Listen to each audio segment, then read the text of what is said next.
Yo, what's up, guys? Welcome back to the From the Sideline podcast with Francis and Peter. And today we're going to be going over the trade deadline, CJ Stroud, who had a great game last week, Geno Smith, who did not have a great game last week, and then Lamar in the MVP race overall. And then we're going to play our game, and then we're going to finish it off with college football and our top 4 predictions and our Heisman predictions. Thank you so much, guys, for listening, and make sure to listen to our other episodes and follow and hit the notification bell.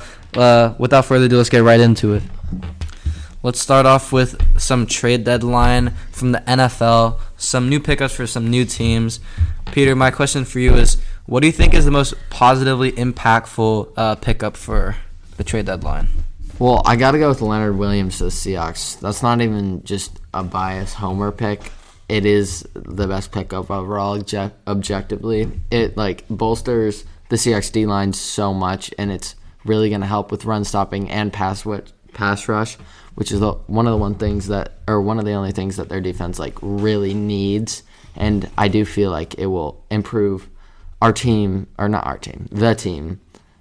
significantly, because he's one of the better defensive tackles in the league. He's definitely top 10, borderline top 5, and I think most people are going to say Chase Young on this, but he's injury prone, and Leonard Williams has shown that he's a stud throughout his whole career with multiple different teams. So I think the move to the Seahawks is going to work out great for him, and it's going to work out great for both sides. I think they'll definitely extend him later on, so it's good to grab a guy like that, lock him up long term. And then the second and the fifth, I mean, it's not like the Giants are great drafters, so they're not going to use those picks, right? The second does hurt a little. It would have been a little better if maybe it was like a third and a fifth, but you got to do what you got to do to make your team better.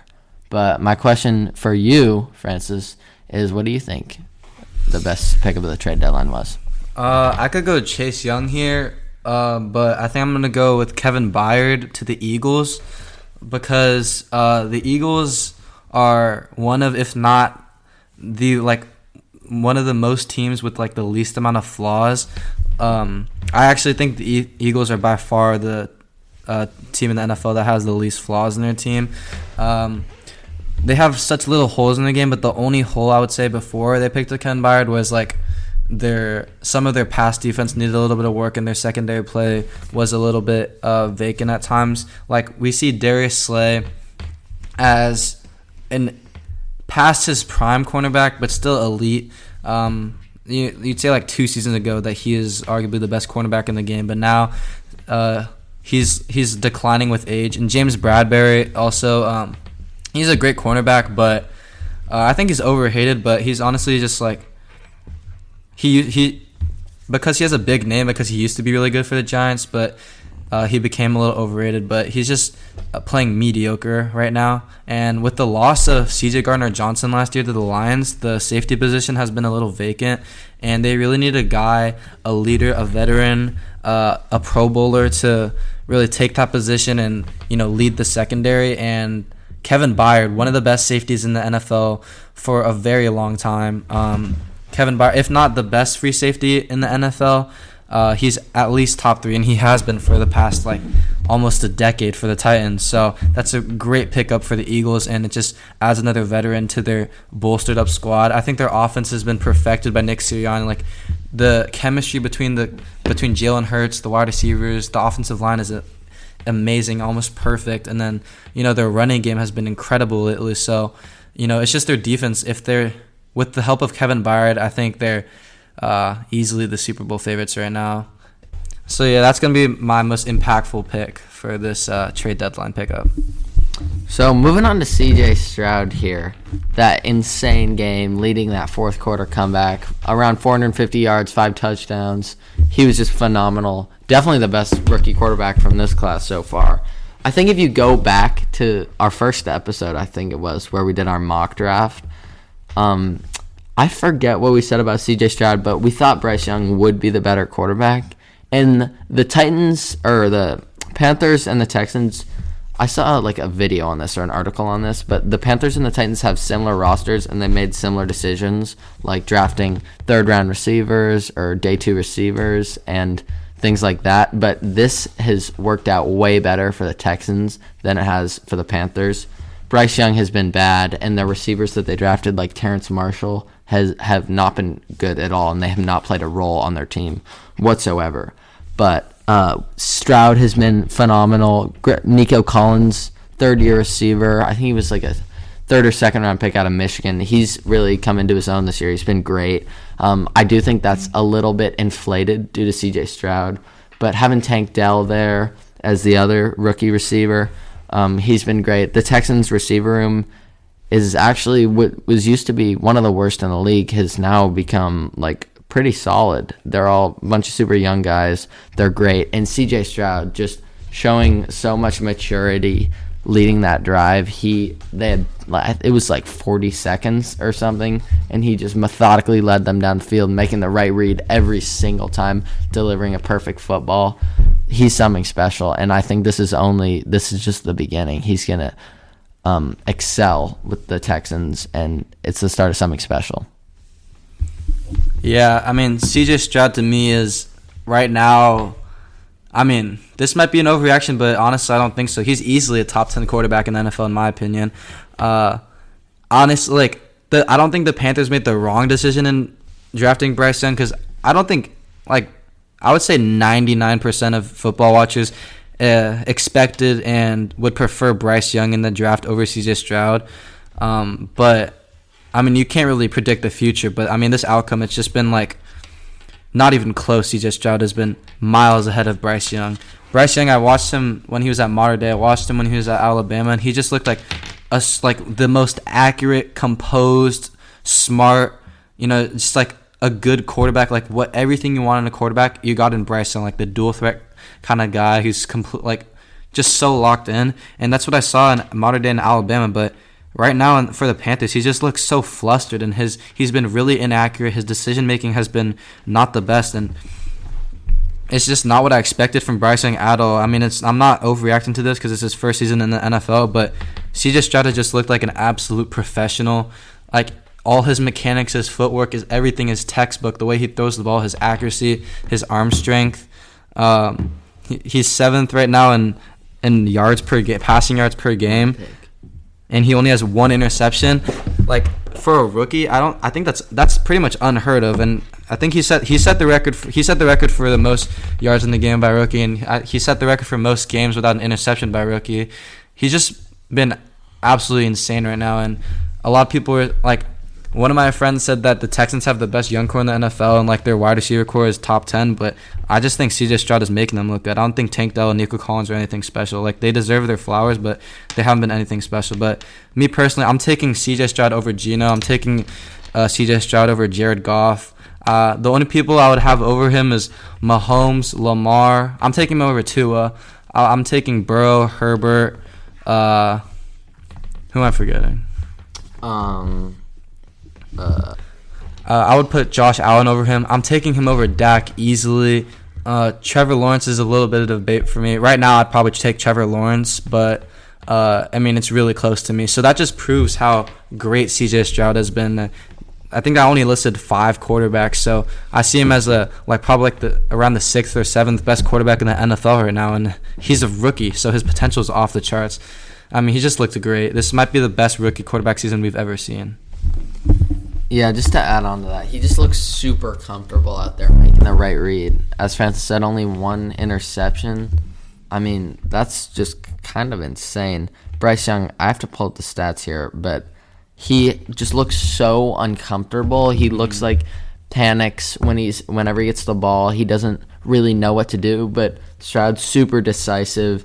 He makes the right read every single time. His field vision is insane. He's just a really quality passer, and he's been using his legs more effectively than he did in college, I would say. And it's just adding that on to his passing has just kind of transformed him into a different player, which, I mean, I didn't foresee this coming. I thought Bryce Young would be a lot better, or not a lot better, but I thought he would be better than CJ Stroud in the long run.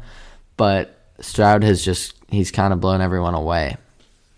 And also, this just proves to show that, you shouldn't trust trends that much, because everybody thought that he was going to be bad because, there's never been really an elite Ohio State quarterback. Even though a lot of them have been highly touted and drafted really high, they never really panned out.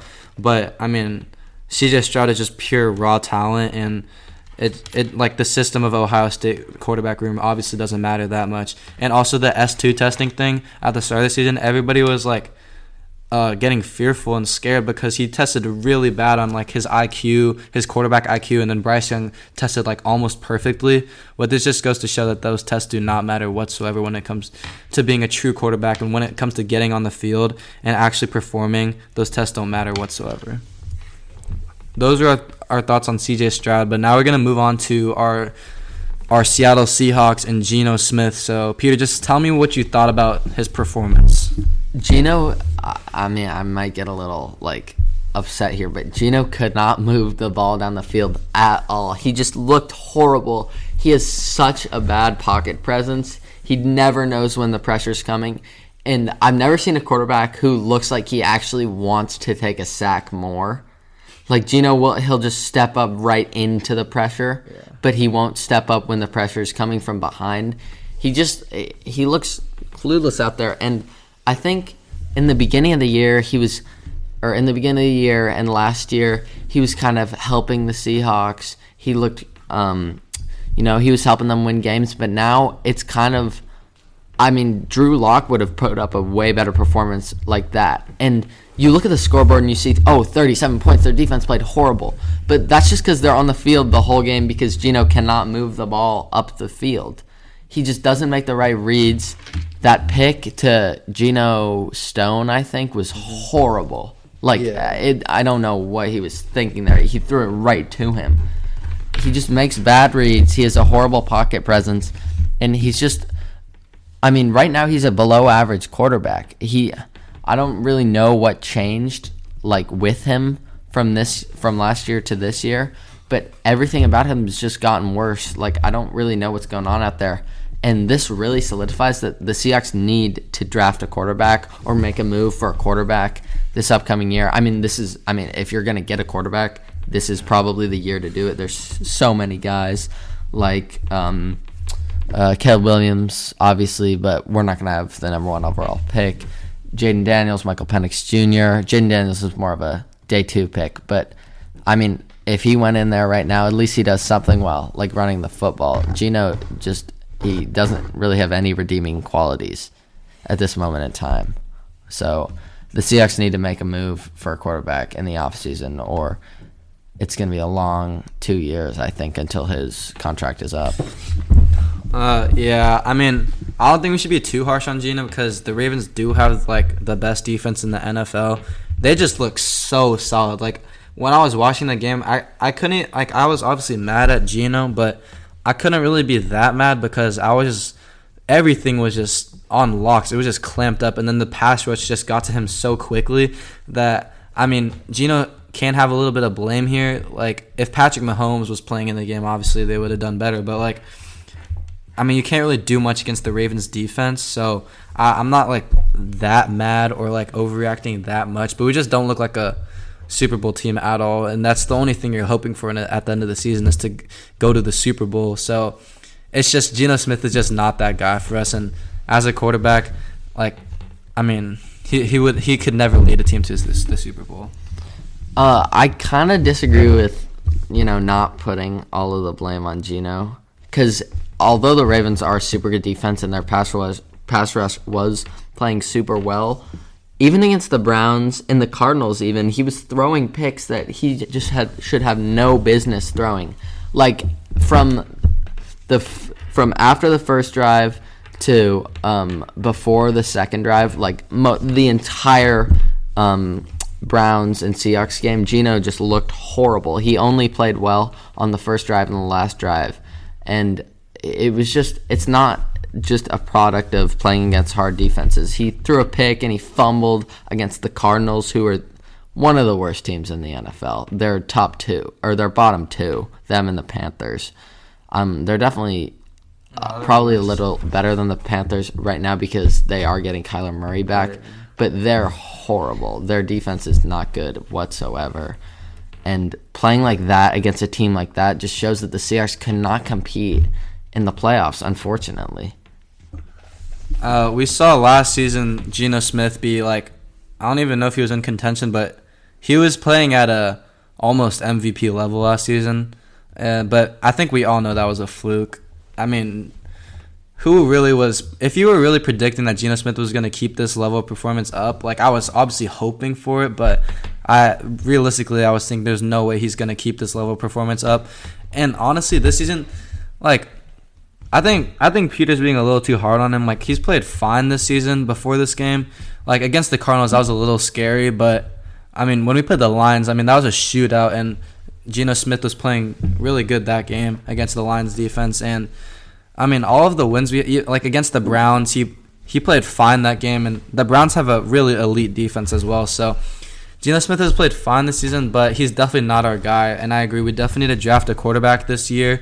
I'm hoping for Michael Penix, like a little hometown guy. But yeah, his pocket presence might be one of the worst in the NFL. He looks composed, but he's just like not thinking about the pressure whatsoever, and he just doesn't move around in the pocket at all. So, I mean, as a passer, I like him, but as a pocket presence, he's terrible. And also, his reads were really bad. Like, he misread the coverages a lot. Like Peter said on that one pick to Geno Stone, that was like one of the worst misreads I've ever seen. He overthrew Tyler Lockett by like 10 yards. So, yeah, we're definitely going to need a new quarterback next season, but we'll see what he can do with the rest of this season.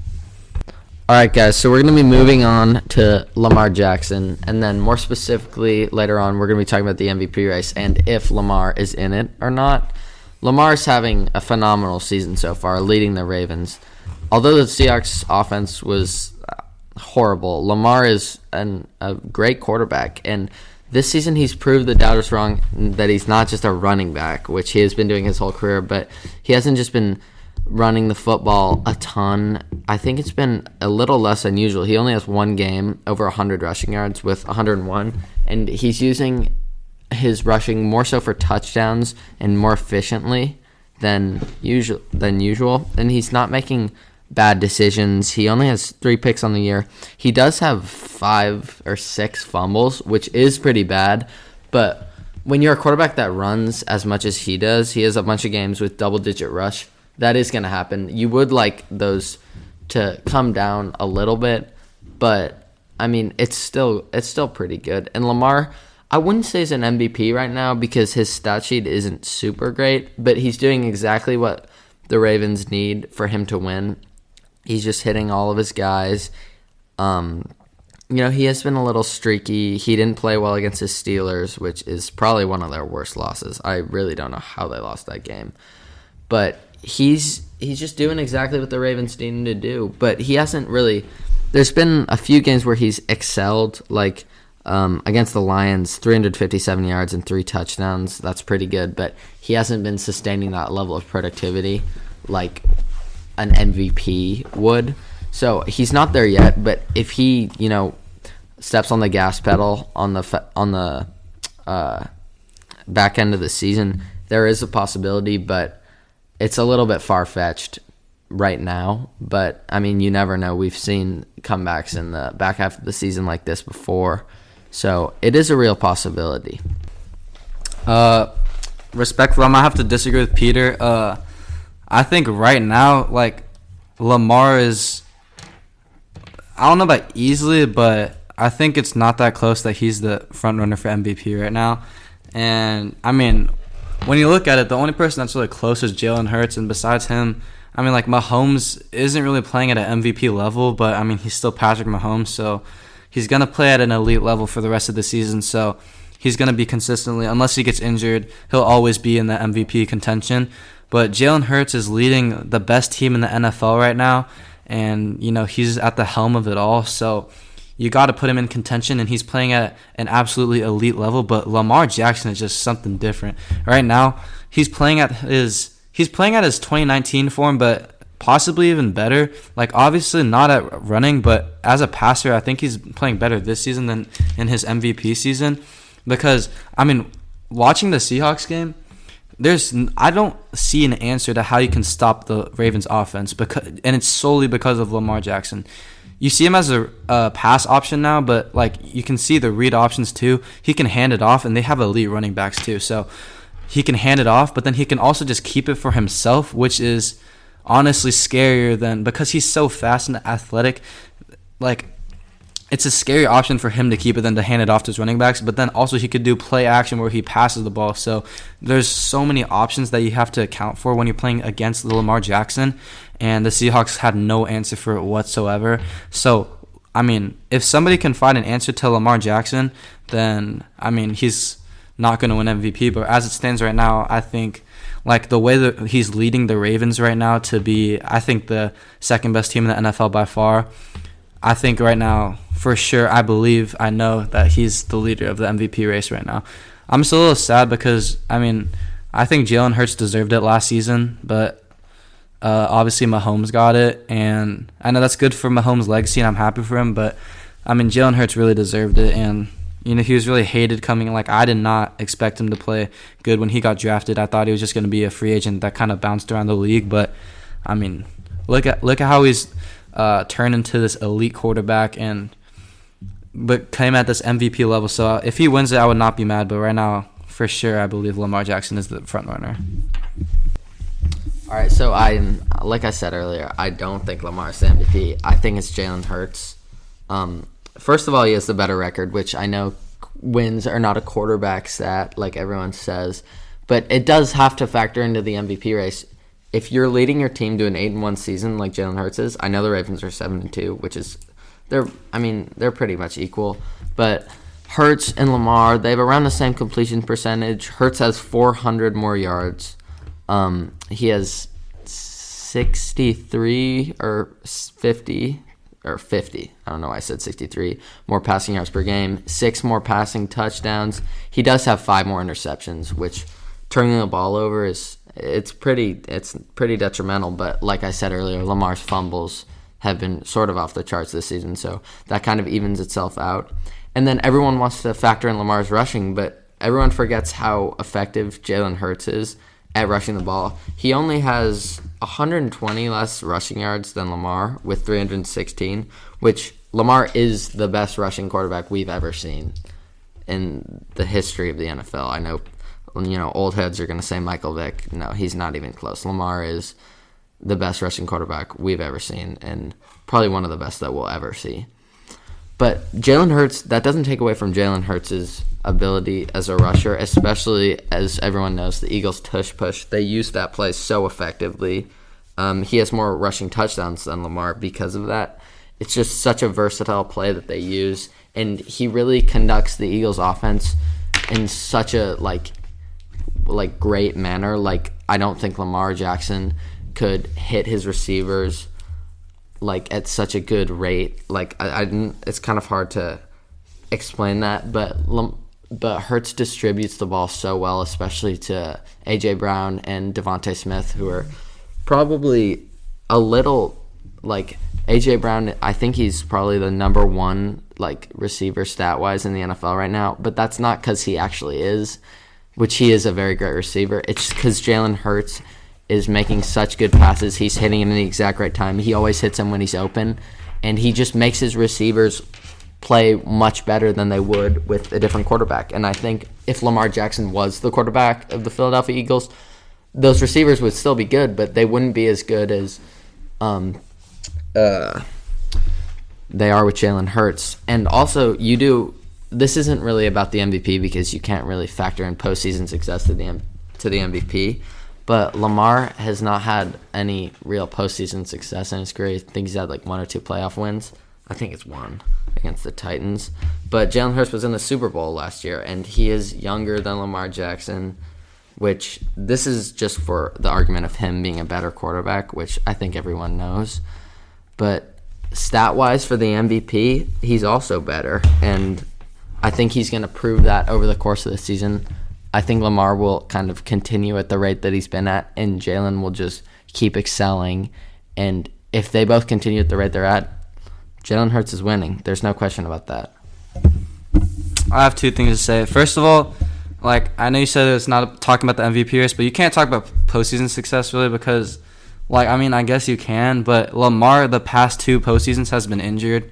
I know that doesn't really help his case because availability is the best ability, but you can't he was. I don't know if it's obvious, but if he played in the last two postseasons, I mean, I think that's going to help his postseason stats a little bit. So, I mean, yeah, you can't really use the playoff argument there. But, I mean, Jalen Hurts, I think, is a better quarterback. But this season, I think Lamar Jackson deserves the MVP so far.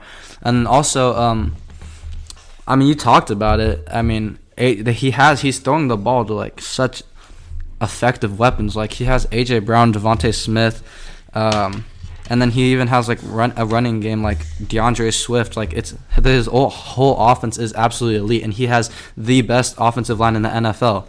What? I just have to kind of jump in here and disagree with that DeAndre Swift take. We saw how he was with the Detroit Lions for the past couple of years. He didn't do anything. He's just a super good compliment, and he really thrives off how good the Eagles' passing game is. So they're not really game planned against him, and they're not game planned against him as a star running back, which he isn't. He's just a compliment to the Eagles' like tremendous passing game. But his production has been like really good this year. And, like, it's because, like, I mean, Lamar Jackson does not have a good offensive line. The Seahawks have a good pass rush, but they were just getting past the offensive line super easily. But Lamar Jackson just has an insane escapability. And, I mean, yeah, Jalen Hurts is really good, but this season I think it's, like you said, it's only a one-win difference, so you can't really use record as an argument there. But I just think that like Lamar Jackson's throwing it to a rookie wide receiver who's not the best in his class. He's throwing it to an insanely old Odell Beckham Jr. And then, I mean, I guess he has Mark Andrews, but I would say Mark Andrews and Dallas Goedert are on like this, like pretty much same level. So, I mean, like obviously Mark Andrews is better, but that he's not like, I wouldn't say he's like insanely elite. So, I mean, Jalen Hurts' weapons are obviously better. And you can use the argument that Jalen Hurts makes A.J. Brown better, but A.J. Brown is I would say easily a top 5 wide receiver in the NFL. And it's not just because of Jalen Hurts. Like, his physicality, his size, I mean, he's just always open. He's 1K. Yeah, I mean, he's easily a top 5 wide receiver in my opinion. So you can't say that Jalen Hurts is making him into the wide receiver he is. And then Devontae Smith, he won a Heisman. He's one of the best wide receivers in the NFL as well. So, what? Yeah, he's at least top 15. Yeah. I mean, that makes him one of the best wide receivers in the NFL. And I would say Zay Flowers is not even top 25. So you got to take that into account when you look at Lamar and Jalen Hurts. So I just think based off of sheer dominance, Lamar Jackson is just unstoppable right now, and he's got to be the MVP in my opinion. All right, we're heading to the last portion. We're going into our game. I currently have 11 points and Peter has 3 points, but let's go over the last episode's picks. So I got Seahawks over Cardinals. That hit, so that's plus 1 point for my lock. Giants over Commanders hit. That's plus 3 for my underdog. And then Dolphins over Eagles did not, so that's minus 0 because you don't lose anything if your underdog loses. And then Peter, Bills over Pats, his lock lost, so that's minus 2 points for Peter. And then, yeah, all 3 of his teams lost. Lions over Ravens, Colts over Browns. So he's sitting at 1 point right now, and I'm sitting at 15. So it's not looking too good for Peter. But yeah, let's get right into our picks for this episode. Okay, let's get right into my picks. So I'm always betting on my Seahawks to win because, you know, you got to have some respect for your own team. And they're playing the Commanders, and the Commanders, I do not like them at all. They're pretty bad. They lost all of their pass rush. They really just sold their whole team. They're obviously in full rebuild mode, so that just shows that they've pretty much given up on this season. Lost Chase Young, Montez Sweat. The only thing looking promising for them is their young cornerback, Emmanuel Forbes. But, yeah, I mean, Sam Howell, a lot of people like him. I'm not one of those guys. So I don't like Sam Howell whatsoever. Terry McLaurin, he's good, obviously, but I don't like him because people say he's better than DK, and I do not agree with that whatsoever. So, besides that, I mean, they're pretty bad. So, Seahawks over Commanders is an easy lock for me. My first underdog is the Jaguars over the 49ers. A couple weeks ago, I would say 49ers are easily the best team in the NFL, but they've just been looking so shaky, losing to some not great teams, and Brock Purdy has not looked good whatsoever. So, and the Jaguars have been on the uprise lately. Trevor Lawrence, one of the most elite quarterbacks in the NFL. Travis Etienne, one of the most elite running backs in the NFL. Their weapons have been playing really good. Christian Kirk, Zay Jones has looked actually surprisingly well. And then their defense has been, it's a young defense, but it looks good. So I think that's a pretty good underdog pick there. And then I'm going to go Vikings over Saints, two incredibly bad teams. Derek Carr has been looked like bottom 5 quarterback this year, bottom 10 at least. Josh Dobbs looked promising last week with only 2 days of practice to learn the playbook and stuff. So maybe with one more week, then he's going to look even better than he did last week. So Josh Dobbs is going to lead the Vikings to a win over the Saints defense. All right, so it has not been a good season for me in terms of picks. Nope. I don't know how the Patriots beat the Buffalo Bills. I don't understand. The upset picks, I knew they were kind of on the risky end, but I feel like I have gotten a little bit unlucky, and you guys are about to witness the comeback of the century. So without further ado, got to get us started with my lock, the Cowboys over the Giants. This is probably the biggest lock of all time. The Giants are starting, I don't even know his first name, DeVito at quarterback. I don't think he's like, I think he's might have gotten like 2 first downs this entire season, maybe. He's like horrible. There's no way the Giants can even function in offense. He's out. Daniel Jones is out for the season. If they don't sign a quarterback, I think literally anyone would be better than this guy. The Giants have a 0% chance of winning this game. So that's my lock there. And then for some reason, the Raiders are the underdogs against the Jets. Zach Wilson, he's looked all right. He hasn't actually hurt the Jets that much this year. Like everyone was calling him the worst quarterback in the NFL last year, but he's still not good. And Breece Hall, I just don't feel like they give him the ball enough. And with Garrett Wilson, he's such a talented player, and he doesn't really get the ball enough because I also think it's due to Robert Saleh being such a defensive-minded head coach. But the Las Vegas Raiders, they're gonna take care of the Jets here. Devontae Adams, just still a stud, even though he's getting older. Their defenses look pretty good. Max Crosby, one of the best, top 3 edge rusher in the NFL. In my opinion, he might even be top 2. He's insanely good. Not top 2. Nick Bosa and Myles Garrett. Come on. But I think he's in that number 3 slot solidified. TJ Watt. So, okay, maybe top 4. TJ Watt, Micah Parsons. There's a lot of good extra. Okay, so he's number 5. Yeah, he's good. He's very good. He's just a step below those guys, maybe a half step, because those, they're the cream of the crop. We haven't seen edge rushers like this in the NFL for a super long time, having this many just studs. So those guys are above him, but he's still an insane edge rusher. He makes an impact on every single game, and he's just going to make Zach Wilson's life hell out there. He's just going to be running from him, and he's going to panic. And when Zach Wilson panics, he makes horrible decisions. The Raiders defense is going to capitalize, and they're going to win this game. And then my last upset, I think the Buccaneers were a 1-point favorite over the Titans. So how to go with the Titans here? They almost beat the Pittsburgh Steelers, who beat the Baltimore Ravens. So when the Titans play well, they're gonna prove that they're a pretty good team, and they're gonna prove that Will Levis is actually a great quarterback, and he should not have been drafted in the second round. He should not have fallen that far. Not really in the last game against the Steelers, but in that game before his first game, he threw like 4 touchdowns. The way he throws football is just so beautiful. And against the Buccaneers defense, I think he's going to pick on them over the top. Treylon Burks is out for the season. Is that correct? I think so. But he had a really gruesome injury last game. Oh, that was nasty. But they're going to Will Levis is going to find other weapons. DeAndre Hopkins, he loved him, as we saw in that first game. He had 3 touchdowns, only on 4 catches, but still 3 touchdowns. Levis is going to take another step up as a rookie quarterback. And the Bucs defense, Baker Mayfield is just, we've seen throughout his whole career that he's not a good quarterback. He's just average, maybe below average, and he's kind of going to be a journeyman for the rest of his career. So I think this is going to be another Will Levis standout game, and the Titans are going to win it. But yeah, those are my picks. Hopefully this trend of all my picks losing does not continue, and I gain some ground with Francis.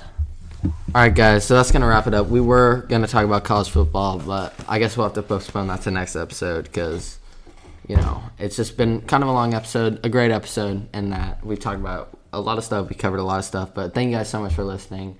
Make sure to follow us on all social medias, And check out our new website, which will be linked in our club Instagram. Yeah. So make sure to check it out.